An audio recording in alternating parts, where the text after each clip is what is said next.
Дојдоа на средба во Скопје на која им беше порачано од Европската унија и од САД дека без поголема заедничка соработка и заеднички регионален пазар нема побрза интеграција во единствениот европски пазар, а со тој членство во Унијата, а заминаа со откажување на заедничката пресконференција, но секој оделно констатирајќи дека состанокот поминал одлично. Сепак претходно лидерите на Македонија, Србија, Косово, Црна Гора, Албанија и Босна и Херцеговина директно од генералниот директор на Директоратот за проширување на Европската комисија Герт Јан Копман, но и од помошникот државен секретар за европски и евразиски прашања на Стейт Департментот Џејмс О'Брајан слушна дека планот за раст на Западниот Балкан е досега уникатен план кој треба да го забрза пристапувањето на секој од земјите во Унијата.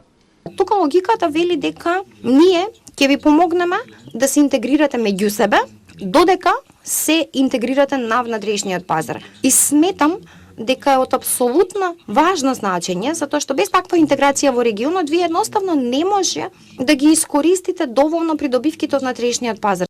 Но тие им порача и дека треба да заборават на меѓусебните блокади. Никој нема да го сопре другиот да напредуваат затоа што имаат никакви нерешени билатерални спорови.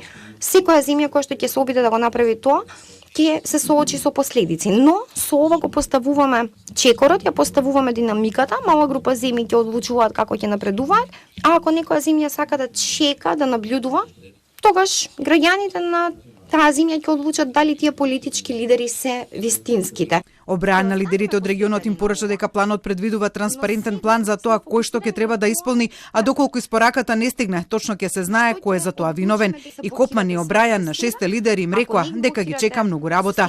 Со порак, историјата и политиката да бидат оставени за доброто на граѓаните од регионот стигне од премиерот на Албанија Еди Рама. Because whatever we do and if we can do it in due time to get things done in the next months will define the way our countries will look at the end of this decade. Претседателот на Србија пак со свој коментар за условот во планот за раст кој треба да го забрза интегрирањето на секој од земјите во Унијата. Сакав само да ви кажам дека не гледам вистински политички ризик за учесниците тука, освен за нас, но ова е нешто што ние го гледаме како голема иницијатива.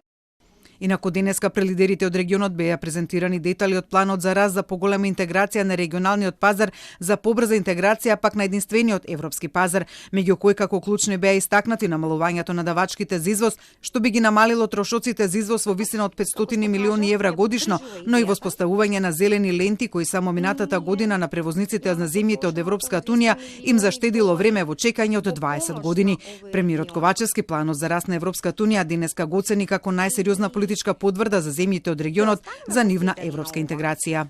Инаку планот за раст Европската комисија го презентираше на 8 ноември, но тој се уште не е усвоен од Европскиот совет, зашто како што информираше денеска Ковачевски, би требало да се случи на следниот состанок на европските лидери.